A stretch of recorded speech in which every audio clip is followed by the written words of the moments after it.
Hi, and thank you for joining us for another episode of the City of Flagstaff's Recovery Roundtable. My name is Jessica Drum, and I am the city's Public Affairs Director. And today I am fortunate to be joined by Nicole Antonopoulos, and she is our Director for Sustainability for the City of Flagstaff.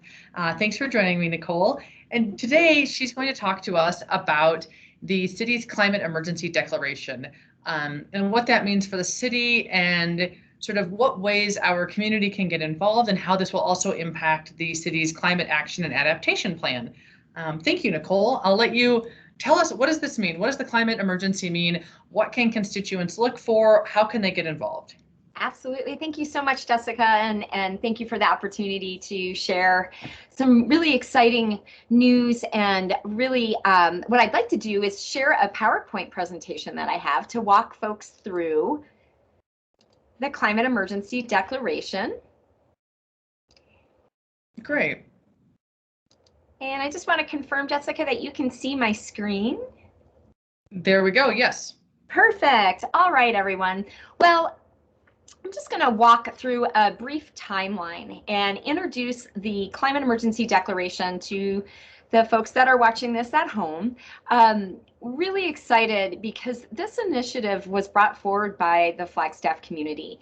And this timeline just provides a brief snapshot of the work that went into bringing the climate emergency declaration forward to City Council. And it started back in September of 2019, where there was a global climate strike, and members of the Flagstaff community gathered on the south lawn of City Hall and collected signatures to ask the City Council to declare a climate emergency.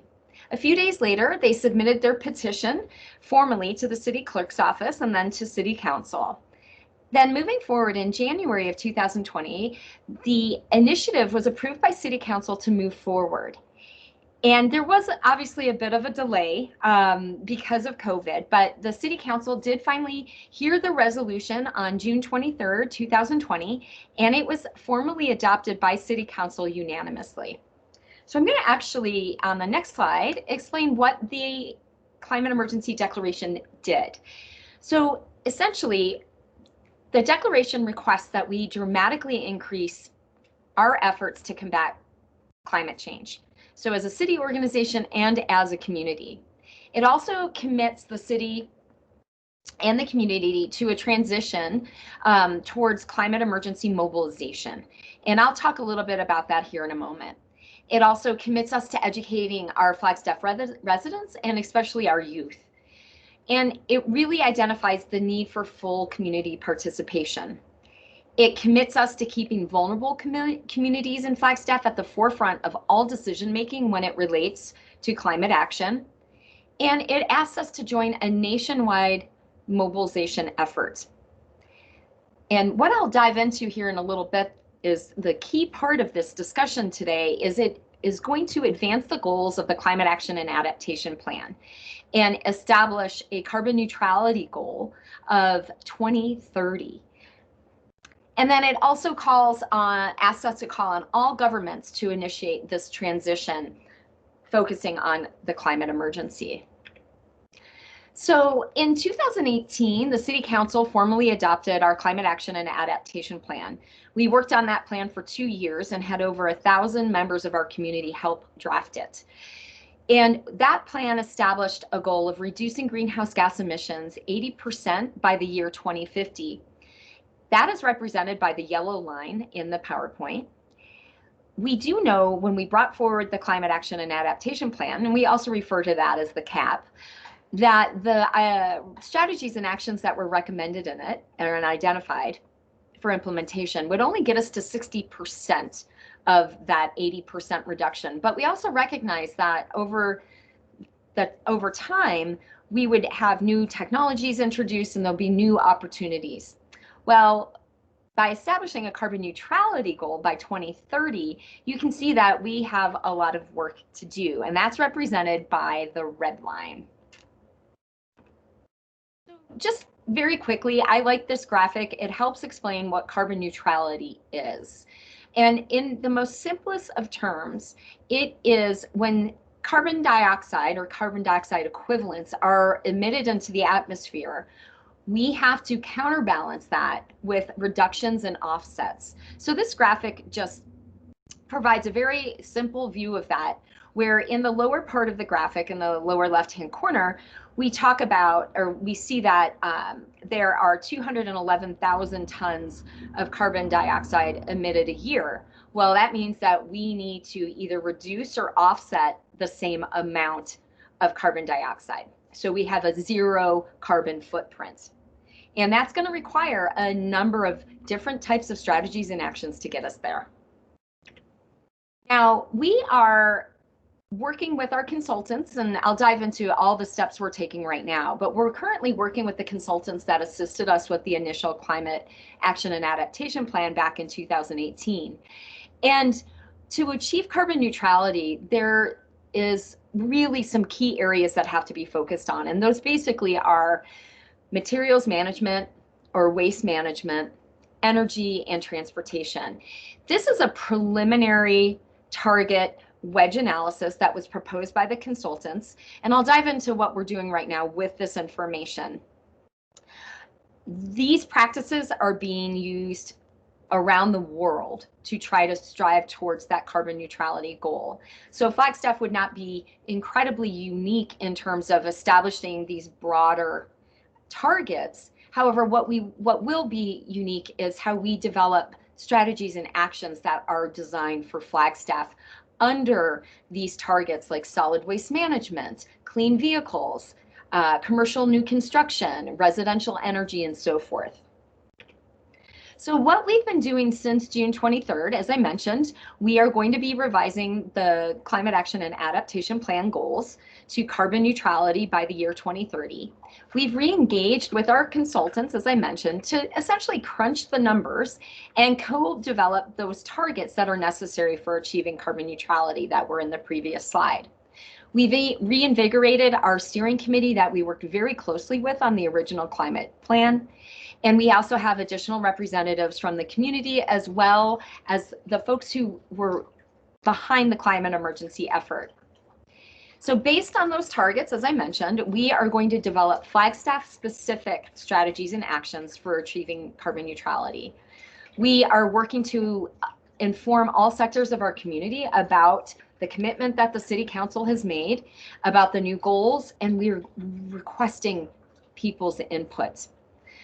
We will be presenting the preliminary plan of action, which will have those targets, to City Council on October 27th, where we'll be receiving input from the City Council, and hopefully by then we will have a lot of input from the community as well.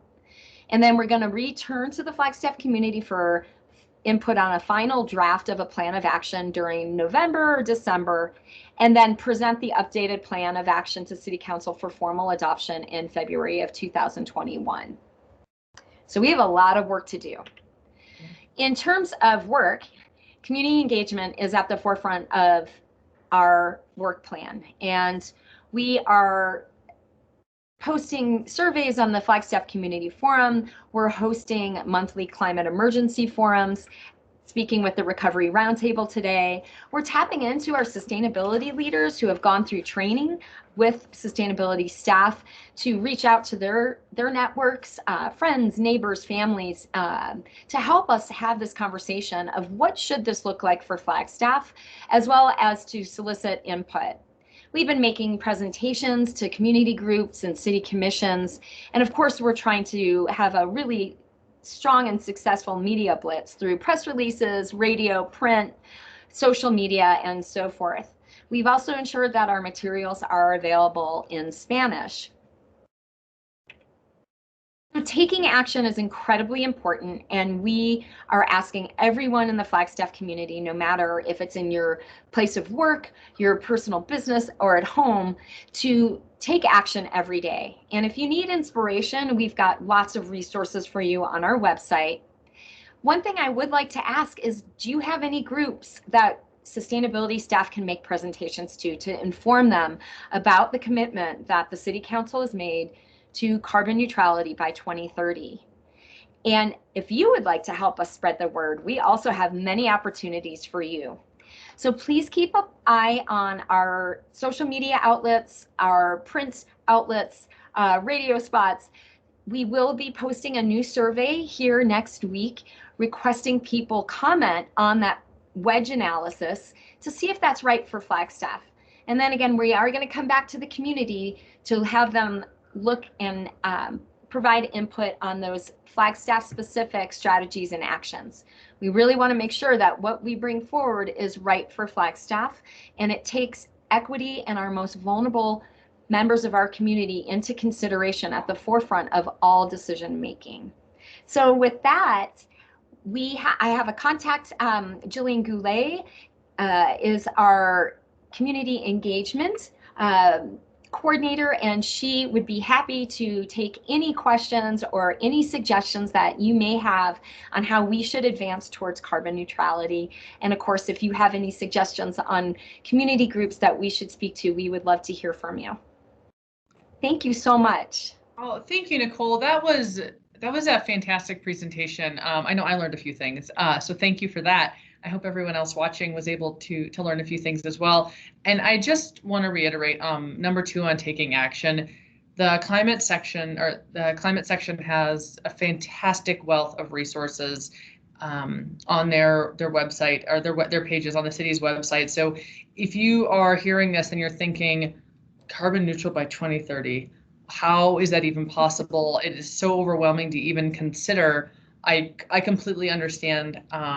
And I get that, and I encourage you. Nicole talked about those steps you can take every day, and if it does seem overwhelming, check that out, because they really do have just some amazing resources that can make it feel not so overwhelming and feel like there are steps that you can actually take that are impactful, and that can all help us get towards that goal. And so I just encourage folks to really look at that. And thank you, Nicole, for that presentation.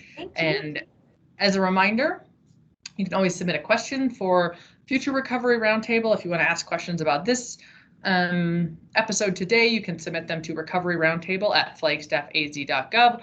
You can also, if you have a directed question that you don't want to be answered, or you don't want answered publicly, I know, Nicole, you included Jillian's contact information. Always feel free to reach out. City staff is here and happy to answer those questions and engage in those productive dialogues and make sure that everybody is aware of this work, and know that they have the access to those sorts of resources. So thank you so much, Nicole. This was a great presentation, and we'll look forward to having you on hopefully again after the discussion with council.